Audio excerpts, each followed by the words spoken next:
Olá, meu nome é Carla Esmeralda, eu sou curadora do Rio2C. Nós estamos muito felizes com a realização do Rio2C Alive e, em nome do Rio2C, gostaríamos de agradecer a todos aqui presentes, palestrantes, moderadores e você que nos assiste. Tenho enorme orgulho de apresentar o painel Documentários Globais, Narrativas e Financiamentos, onde produtores de documentários falam sobre narrativas, escolhas temáticas, produção e financiamento, destacando as especificidades do pitching para o mercado brasileiro, americano e europeu. E o que faz com que um documentário se torne uma obra global, com impacto em audiência no mundo inteiro. Os palestrantes, Aymara Hanks, Chief Executive da Conit Production, Estevão Ciavata, sócio produtor da Pindorama Filmes, e Figs Jackman, Head of Global Development da Spring Films. A moderação do documentarista Belisário Franca, sócio e produtor da Giros Filmes. Esse painel pode ter a legenda ativada diretamente aqui no canal. Podem ativar a legenda e escolher o idioma, ok? Belisário, vamos iniciar o painel? Yes, let's go. Thank you very much for having you all here. I will start with Aymara. Aymara has more than 25 years of experience in the UK film industry and has collaborated with several renowned directors and producers from the UK and abroad. He was the lead producer and co-writer of the award-winning Aquarela, directed by Witok Kozakovsky and selected for the Oscar 2020. Now we'd like to see the trailer, Aquarela trailer, please.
Well, Aymara, I've been following Witok Kozakovsky films for a long time.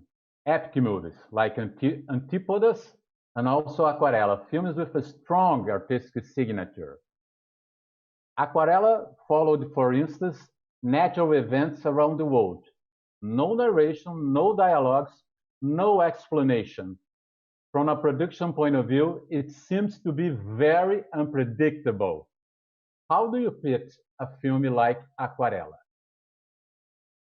Thank you to all for the opportunity to invite me to be part of this. I'm excited. It's a pity I cannot be with you over there in Rio, but I'm really grateful to the organizers for managing to get all of us together anyway.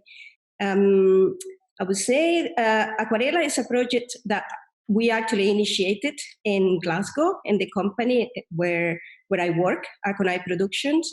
We are really interested in making films, that somehow bring us together to think and to reflect on global issues. That is the motivation, and I have been doing that for a long time, since I have been involved or since I started my career. But I always has been interested in using our media of visual media to address issues that push boundaries around, how we perceive the world, how we perceive ourselves. And when I set up Akonai nearly 10 years ago, I had a very clear, I have no interest in working anymore in small projects. They will stay locally. That it was time for us to go global.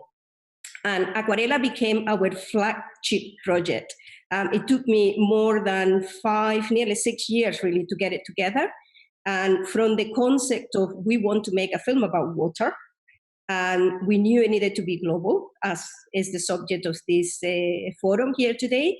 But one very important aspect is that we wanted to work with the most accomplished talent, international talent that we can find, in order really to honor the most precious element in the planet.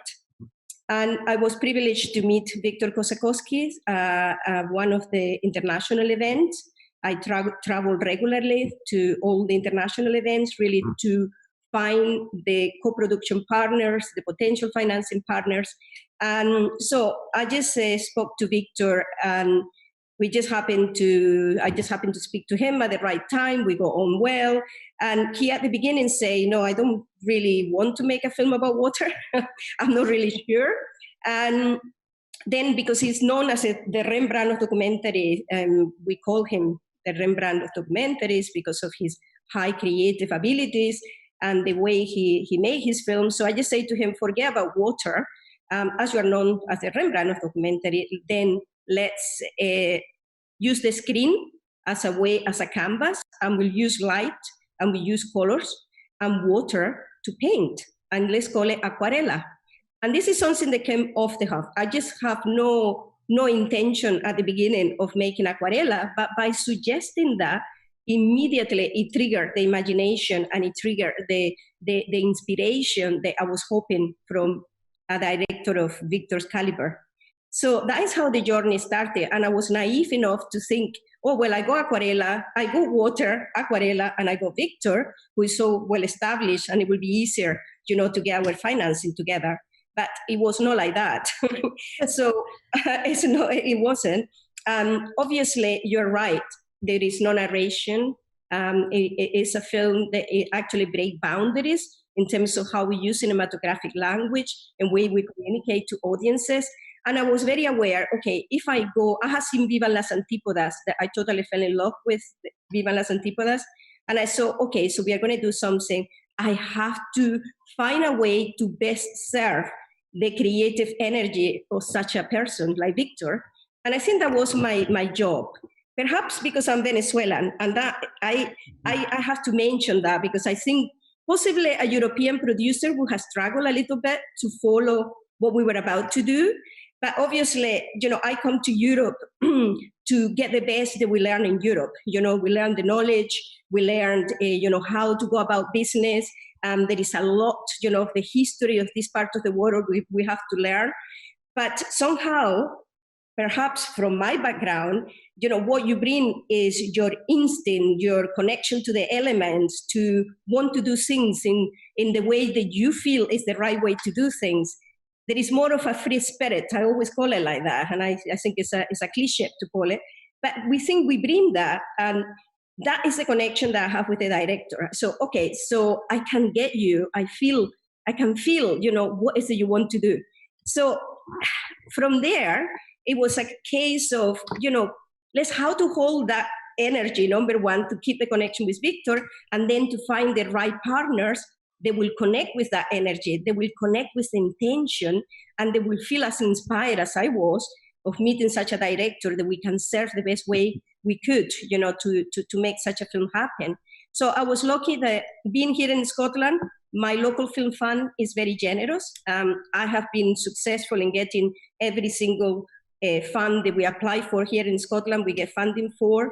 They were very excited about the project, and a social entrepreneur, a woman who was really interested in the work that I do and what I stand for and my motivation for doing my work. She also came on board with some investment at the beginning of the project. And that allowed us to put a package together, what we call the teaser, the proposal. I brought Kosakowski to Scotland.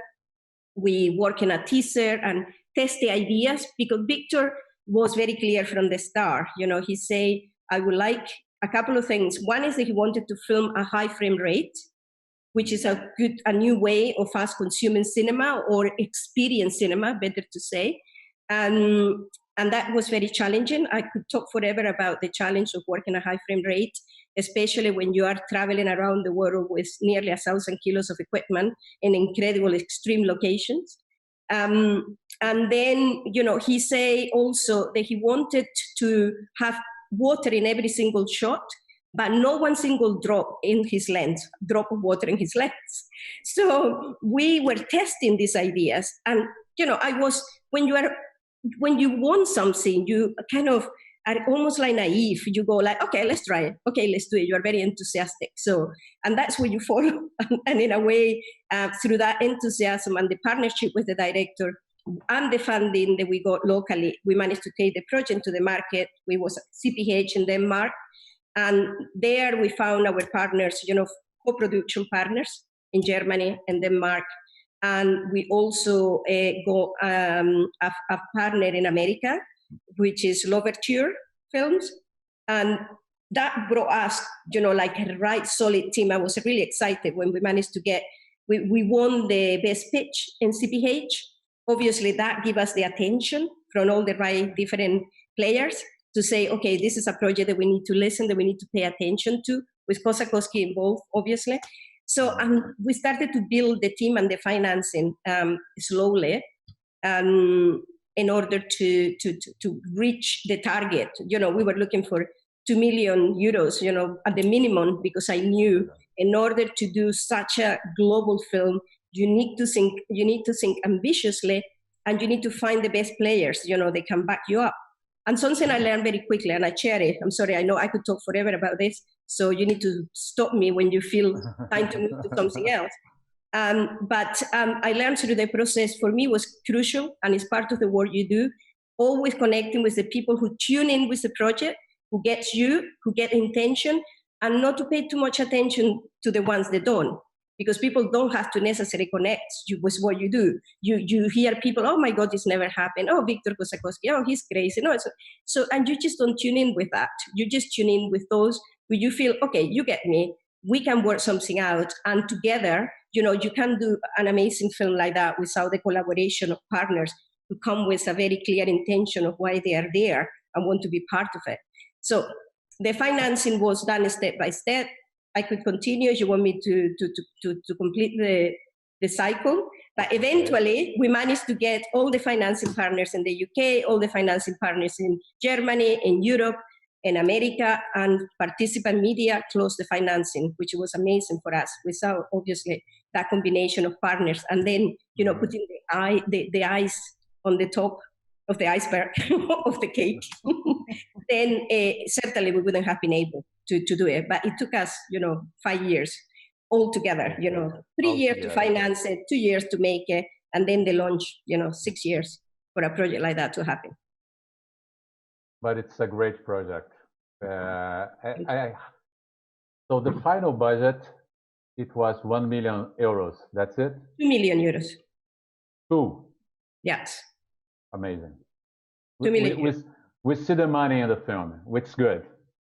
I mean, people, you could not do a film like that without the right resources to make it happen. And 2 million was not enough. That's the truth. There are locations we couldn't visit. Every location we went, you're spending over 100,000 euros to be able to make something work. We were a core team of 8 people. I traveled to the locations with the team.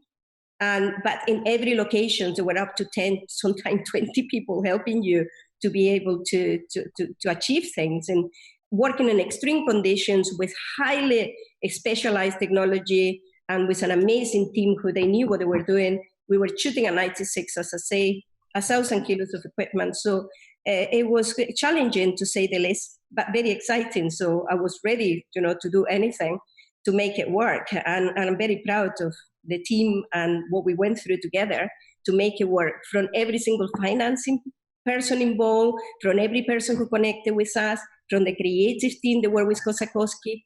I mean, if you are talking about global, I always feel Aquarela is a great example of that, because it's a combination of partners in different parts of the world, and they offer very unique, skills, dedication, passion to make something special. And nobody was questioning, or nobody saying, oh, should this work for this? Should we work, should we do it this way or that way? It was totally committed to trust that we have somebody, obviously, an artist like Victor and a team and a creative team that were able to do something special. And above all, and this is very important, is to honor water. And again, that I'll bring that myself, the Venezuelan, right? And I don't have feathers, obviously, going around, but but for me, it's crucial that connection with the element. For me, when Victor said, right, we do it from the perspective of water, I said, okay, we are talking the same language, because it has to be from the perspective of the element. Let's allow, us to experience, let's allow to actually remember what water is like. What is that element that makes all of us possible to be alive? And we just, we just take it for granted, we drink it, but we don't feel it anymore. And I feel, I felt rooted, to the element wherever we went. Seriously, I'm convinced, and this is my experience, it's like a water allowed us to make the project happen. It was her show. She was the diva, and she could have washed us away anytime, because I don't know if you know, every single shot and every single scene that we do in the film, it happened as it happened. Victor and the team are a master of creative documentary, which to me is fascinating. It's how do you capture the present moment, have the right skills and the resources around you to catch that moment, to capture that moment, and to do it beautifully. And that's a big challenge. For me, that is art. For me, the most difficult art form that exists is documentary, in my view and in my experience. And we were able to honor that, and in the process, leave a legacy of where we are today, where the world is today, honor water as the master of this planet, but then honor cinema through the creative ability of somebody like Victor and the team who we were working with. So I'm very proud of the project in that sense. Well, congratulations, Aymara. It is really a great film. Now, I would like to present you all Stevan Chavata. Stevan is director, screenwriter, and producer. Beside his work as filmmaker, he is also an activist in social and environmental causes. Stevan just finished a new film in the Amazon region. Let's see the trailer of Amazon Anonymous Society.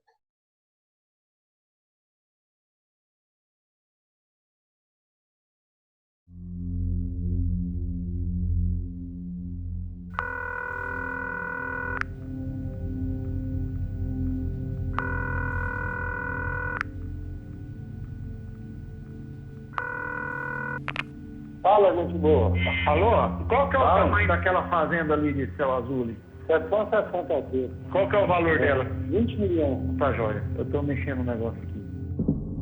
Nós temos uma área mais ou menos equivalente a 2 vezes o estado de Minas Gerais, na Amazônia, disponíveis para grilagem, que era a apropriação de grandes extensões de floresta para revender essas áreas no futuro. É uma forma de crime, de fato, organizado. Quem é o maior vendedor de fazenda hoje do Parazão? É o C, cara. O cara tem que bajular o C.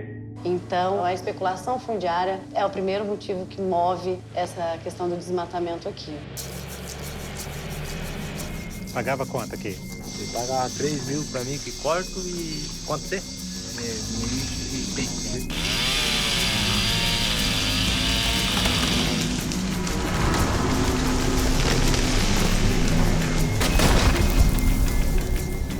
Só tem essa ilha aqui, já de floresta. Por trás, os madeireiros já vêm fazendo essa destruição. Difícil combater num ambiente que você não tem um lado legal para você apoiar.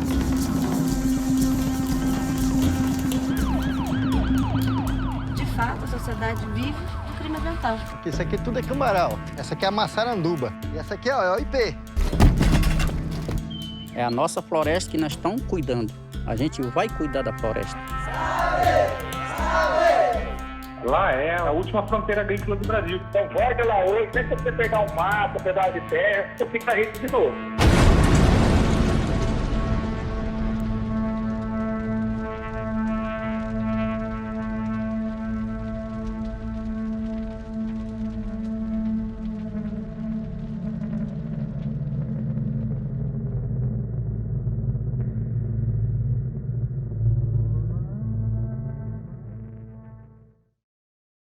Esteban, in this film, we can see how dangerous and uncontrolled the Amazon region are for those who try to keep the forest alive.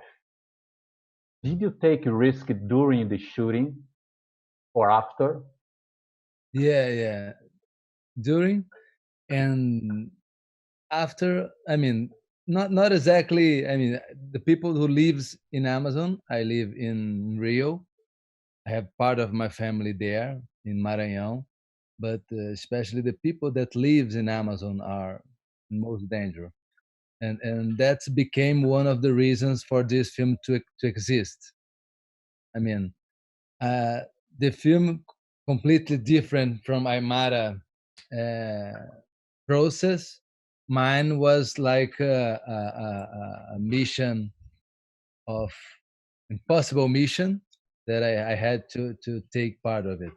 I mean, I did in 2014 a series for TV about the Amazon region, and with that material, a small part of that material, I started the idea of shooting in a specific place in Amazon, the BR 163 road, and well, it's it's where I think the future of the Amazon will be decided. The crossing of Transamazonica with BR 163, and I started to go there to shoot, and taking resources from wherever I could. I mean, I applied for many funds here in Brazil, but I earned no one. Oh, really? Yeah. I think probably because the subject was not an easy subject for Brazil and for Brazil. And I finally got a fund from Doc Society. But it was a flex fund. It was funny because the fund was originally designed to transform films into campaigns or into web and TV projects. But I proposed the reverse. Look, I said, look, I already have the web and I already have the TV, and I want to make a movie because I think that we have to make something more deep about that situation. And I really got a small amount of money just to start it. And I had a co-production with Canal Brasil with another really small amount of money.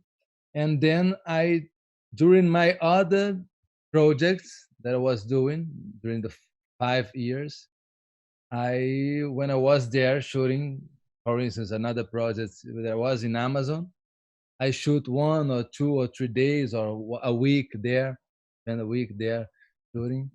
And the process of editing was also during all this period. I mean, I shot, come back and edited, and go to shootings again and edit a little bit more. And in the beginning, it was like I didn't know where I would really go. I mean, it was like an artistic freedom that I usually do not experience because I usually do jobs or films when you have already a target or something that you want to do. In this film, I permit myself to be more free. Okay, let's see how it goes. And during this process, I started to get in contact and really close to the Munduruku Nation. Are the ones that are defending the Tapajós River. That is the only river on the right side of Amazon River that is hasn't a dam. So it's a huge fight nowadays in Brazil because they are fighting against this dam in Tapajós River, and close to the agribusiness sector, or the BR-163, this is the agribusiness road. So they have all the forces and land grabbing in there, and the IP mafia is the wood mafia that's are invading their lands. And so there is this kind of mess that nowadays we are living. And during these 5 years was interesting because even if I haven't too much money to invest on the film, I think that the film has a huge quality, and I got to shoot with a crew of 4 or 5 people in the maximum. And I did camera. We are like everybody, one-man show, 5 people of one-man show. So everybody does whatever is needed to do. Drones, camera, sound, and I got this friendship with the Munduruku, and we got a very confident relation. You know, in 2018, I gave a camera for them because they already have an audiovisual collective. So they helped me to register the things that were going there. And in the end was a co-production. I put them on the film as co-producers of the film, not only as characters, but also as. And now I am working on the releasing of the film, on the impact campaign of this film, and with 5 different goals, and one of them is to raise money that I already raised some, to put internet and satellite monitoring over their territory. So it's a kind of as I said in the beginning, a mission. Like I said, okay, let's do it. And I love these people. I love this forest, and I love my country. So I say, okay, let's do it. And this is an issue that is global. So what happens in Amazon will determine what will happen over the globe. So I have great connections with a lot of people around the globe that the film is spreading. And here in Brazil, we will launch it at Globoplay.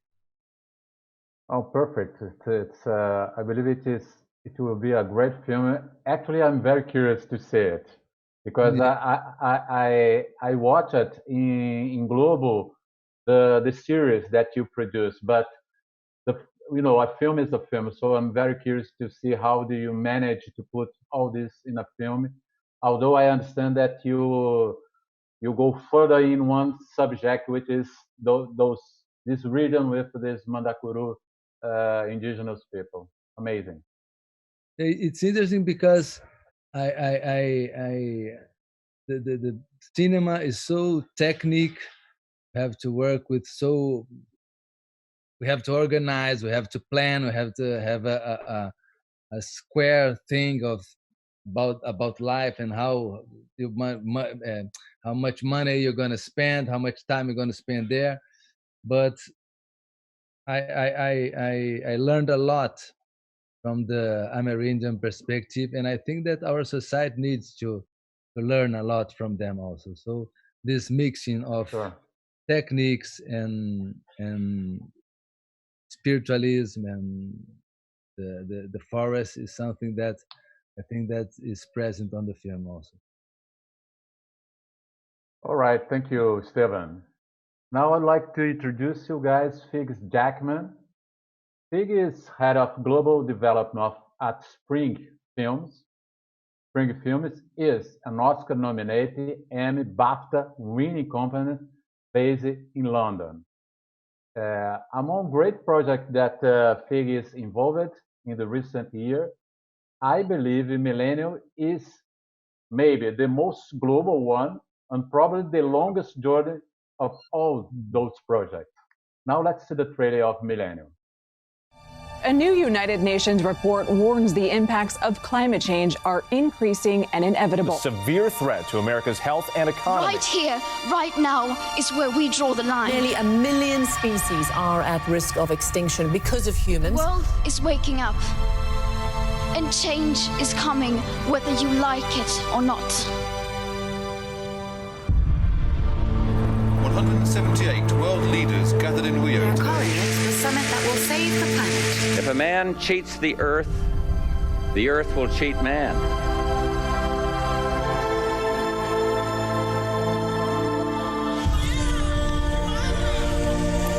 Is it the right thing to do to bring a child into all this?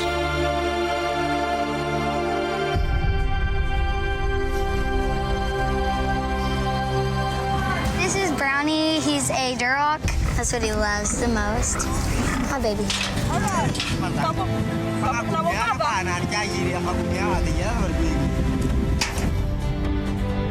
My birthday. How old are you? 4.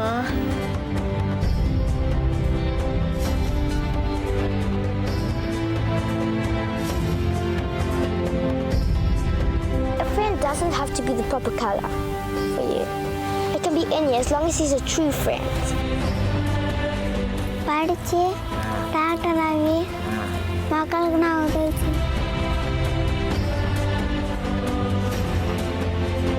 to put his children through college and to own a home and all the great dreams a family has.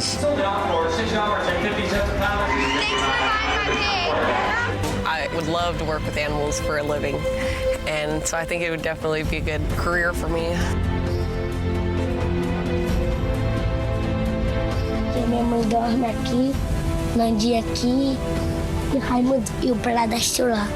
Dia a gente tava na minha mãe, aí já começou, aí todo mundo procurando ele já tava debaixo da cama. Acho que com outro filho que eu sonho muito. Espero que Deus me dê esse filho.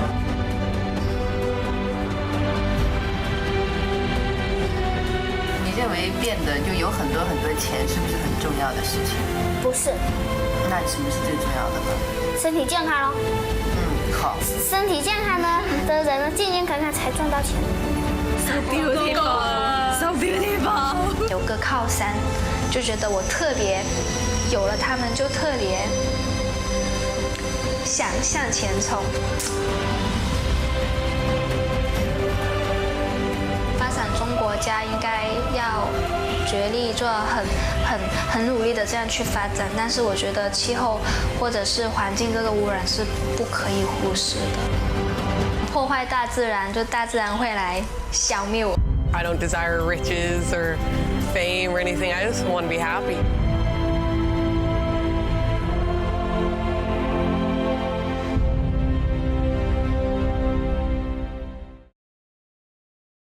Pig, I'm curious about the production challenges of millennials and also the financial equation. How to convince a sponsor to come on board in a long-term project like Millennium? It's an excellent question. Before I begin, I would like to thank Rio TC for inviting me. I look forward to seeing you all back at the conference sometime very shortly, and thanks for organising this. It's a really good question, and actually, it's one that I'm also asking myself. I've been at Spring Films now for 7 years, and as you said, over these years, we've been lucky enough to get recognised for our work. And in that time, that market has changed so much over those 7 years. And I've worked, before that as a producer and a director, and this is a project obviously that goes back 30 years and feels even more relevant today than when it first started. And I think those changes are really sort of focusing in on these global narratives. As you kindly said, it's a global project and one that literally spans the globe. And certainly when we're working on ideas now, we have to sort of bear in mind what is that global narrative before we begin. And for us and for me, it's finding those incredible, unique stories, those global themes and scale. and finding a project with scale to attract funders and investors is really important. But within that scale, also to find those universal themes that we can all understand, even if we don't speak the same language. And those themes might be, families, things we share, love, families, even the boring stuff like jobs and the sad stuff of relationships and health and everything. And I think all of these seem to be wrapped up in this millennials, in our millennials project. So look, I wanted to share it because whilst, as you ask, it goes back a long way. It's a project that's come to spring through a partnership we have with a company called TVE. And there's Richard Creasy, who's on the board at Spring, and Andre Singer, who's Spring's CEO, have known each other for a long time. And the original process began back in 1992, as you can see from the teas. And that was originally started off with the director, Bruno Sorrentino, and he had a vision to basically follow post the Rio Summit, 92, and it was just a short scale project. It was just something that it was short term to find these lives of these kids, and kind of, it started off with an ambition, but we didn't really know where it was going to go. And over the years, they've been picking up odd bits of filming through various pockets of funds. There's been a little bit of support, but at the moment we're at the very beginning of the journey as is now for this project. And we've also, I wanted to share it with you because we literally finished that tease 2 days ago. Whoa. So it's, Thank you. Thank you. And so a lot of the questions, you're going to have are the ones that I'm asking ourselves. And I think for us that we're excited that there is this relevance with, 30 years, the big climate conference where they don't know what it's going to be in 22 is something where we can kind of unite all these figures. But as I say, a lot of the funding now begins now, and it's how we see this. We were actually, I wanted to share some of even a little bit of the process that we're going through, because we're at that process stage. We conceived this as a major feature documentary. And we've certainly, the steps for me is to kind of target those streamers and platforms. I've already had some early conversations, and there is fortunately some interest. I would also start to explore some of the equity finance people that are around now on the scenes, people like Neon, Impact.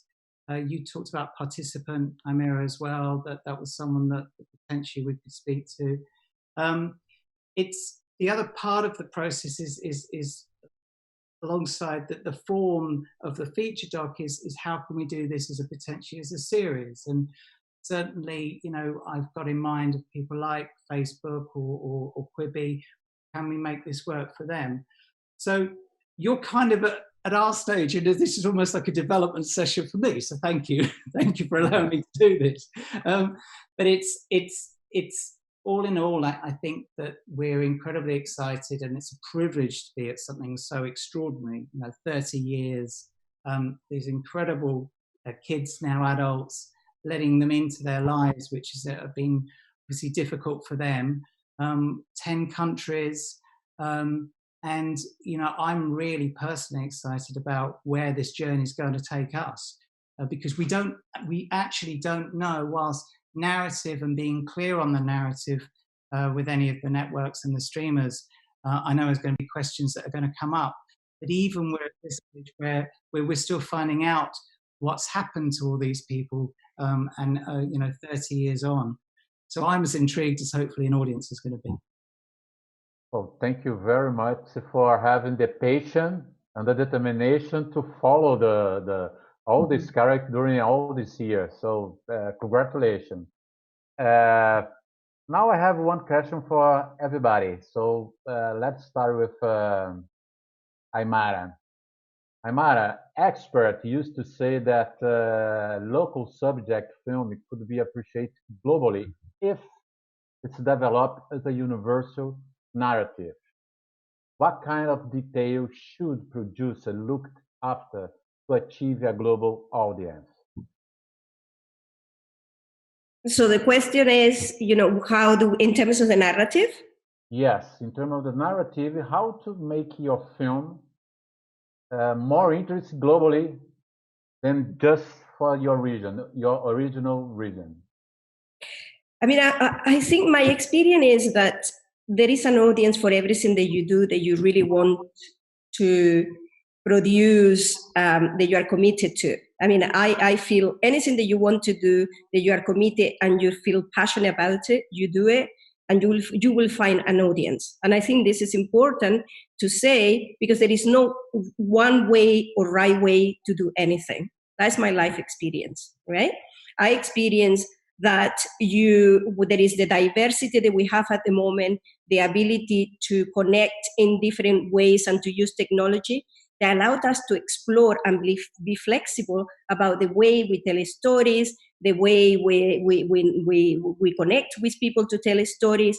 So I don't think there is one way. I want to say that because for me that has been an important part of my own personal work experience. You find the way to tell the story, the way you feel is correct, is right for you, the way that you feel that you can serve the best of your idea and your intention, and you find the partners along the way to do it. Now, in terms of doing it globally, I think obviously we have to find subjects that represent where we are. We are at a global stage in the process of where the planet is at the moment. We are becoming one somehow. That's why we're exchanging, this culture. That is why a Venezuelan is here in Scotland leading a company, right, in the middle of with a Russian director. Sorry, with a Russian director, partners everywhere, because somehow part of our job is to break the boundaries, is creating bridge across different cultures, across different way of thinking, to offer inspiration for us to realize that such a boundaries we human beings have created. We have created the boundaries. I think it's beautiful that we celebrate cultures, but we celebrate cultures within the context to be unique in the way you are, but in the context of acknowledging that everybody in this planet is somehow one species, and it's just us humans. So any subject that I think connect with the essence of what makes us be and who we are, I think it has a chance for bringing us together. Anything that inspire us. And there is no formula for that. I think it's a tricky question because obviously it's one that relates to the creative process. Who do you bring in your team? How do you tell a story? Because any story, in my experience, will find an audience. No matter what, it will move a Chinese, it will be the Japanese, it will move somebody from Greenland. Depends how you tell that story. Depends how you get right deep into the essence of who we are and what moves us, how to be inspired. And I think inspiration is the key side, the key word for me. You are inspired, you are in spirit in a way. You feel connected to the essence of life. And anything that can touch with that, for me, it will have a chance to be universal because there is no human that will not connect with that. So I don't have a magic answer for that, but I just feel something along those lines maybe could work, I think, for anyone. Yeah. Thank you. Esteban, what could be universal in a story that comes from Brazil? Okay, I loved your answer, Amara. That's great. I was thinking, I have to say nothing else. It was fantastic, really. I think that, we have to look for subjects that interest worldwide, and I try to work through emotion. I think this will move people around the world. Mm-hmm. And in my case, I work in two ways. These emotions. One, investigating, land grabbing. So investigation and telephone tapping and all this, you got to the field. about what is going on. And in other way, the drama of the indigenous cultures here in Brazil and how they will survive, and working with the idea that they are not only our past but our possibility of future. So this, I think, was a way that I was trying to move the audience worldwide and not only Brazil. Thank you. Higgs, how do you feel about this universal or a global audience? Well, I agree with both the guys in the sentiment that they've expressed, because stories such as the Amazon plight is something we can all understand and relate, because we see this. You know, we are truly in a global information sharing platform, and now we understand and we know, and we need to act on things like that. So it's important those stories are highlighted, not just for Brazil but the rest of the planet, but also picking up on those sort of universal themes and those ways in. Something like Millennials Project, for me, I sort of alluded to it coming back round now, is that global crisis is something that's on everybody's, you know, platform, news feeds, everything, but it's how to tackle it in a way that's going to engage an audience. And for me, it was, we're doing this in an honest way through the people and their lives who are experiencing it firsthand. So as filmmakers, it's getting the truth from the people who are there themselves and that experience. And whether or not they're anywhere in the world, we want to hear those stories directly from them. And I think that brings that honesty and truth to that process, and that's really important. I think there's also a practical consideration, is understanding the funders and the streamers, platforms, and what they want. And some of that also hits on tone.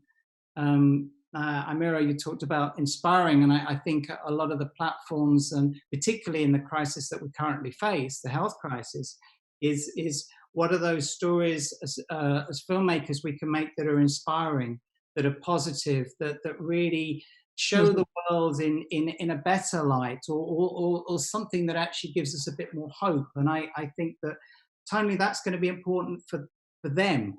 You know, that feels across the board of the conversations that I've been having, and with other guys that are over in the States and other major funders, because ultimately they are going to make our films. So it's what as an audience do we think we really want to watch? And on a personal note, you know, I will sit down and not go anywhere tonight, but stay in my flat, and I'll be turning on. And I'll be looking for something that is inspiring and uplifting, because maybe we need that balance as well. And I think it's, given where we are, I think looking forwards, that's something that I believe, and I've seen from network briefs, are going to be more important. So where are those really powerful, inspiring, great stories of the future? Okay, well, very, very, very good. Thank you again for having you all here. Carla, thank you for the opportunity to stay here, and okay, I hope to see you soon somewhere in the world. We will for sure, all of us together. Okay. You know, Albert Maysles, American documentary maker, he said something very special. Like, I wouldn't make films, I wouldn't make documentaries if I didn't believe that I could change the world. And when I see all of you together, I believe you all believe the same. Thank you very much for your presence here. It was fantastic. And after finishing this panel, eu gostaria de convidar a diretora de comunicação, a gerente executiva de comunicação e marcas da Petrobras, porque tem Flávia da Justa, porque tem boas notícias para animação, novos editais para quem faz animação para crianças. Atenção, ouçam logo a seguir. Obrigada. Yeah. Bye-bye. Thank you all for your presence. It was wonderful. Thanks. Thanks to you. It was a great pleasure. Thank you for inviting me. Thanks. I love this panel. Thank you very much. Thank you. Mara, we are gonna meet someday. I'm sure about that. Stay in touch. Yeah, I'm interested to keep the connection. somehow Yeah, will collaborate at some point. Why not? Olá, eu sou Flávia da Justa, gerente de comunicação e marcas da Petrobras. Estou aqui para falar com vocês hoje sobre patrocínio cultural. Como todo mundo sabe, a Petrobras é uma grande incentivadora de cultura no Brasil através do seu Programa Cultural Petrobras. Esse ano de 2020, nós lançamos o Programa Cultural com foco em crianças, em 3 vertentes: artes cênicas, animação e feiras literárias. A chamada pública de artes cênicas já foi aberta e as inscrições vão agora até o dia 15 de maio. Então, se você é um produtor cultural dessa vertente, você ainda tem oportunidade de fazer a inscrição do seu projeto. E hoje eu trago para vocês, em primeira mão, uma informação de que vamos abrir em breve a nossa chamada pública para animação. Nosso foco é produzir produtos de alta qualidade para as nossas crianças. E queremos que essa distribuição desses projetos de animação ocorra em plataformas streaming. Portanto, fique atento. Se você é um produtor de animação, a gente vai em breve anunciar no nosso site a abertura dessa chamada. A gente também pretende anunciar os vencedores ainda em outubro desse ano. Então, uma super oportunidade aí para a nossa cadeia de animação no Brasil. Agradeço muito a atenção de vocês e desejo um ótimo Rio to See Live para todos. Obrigada.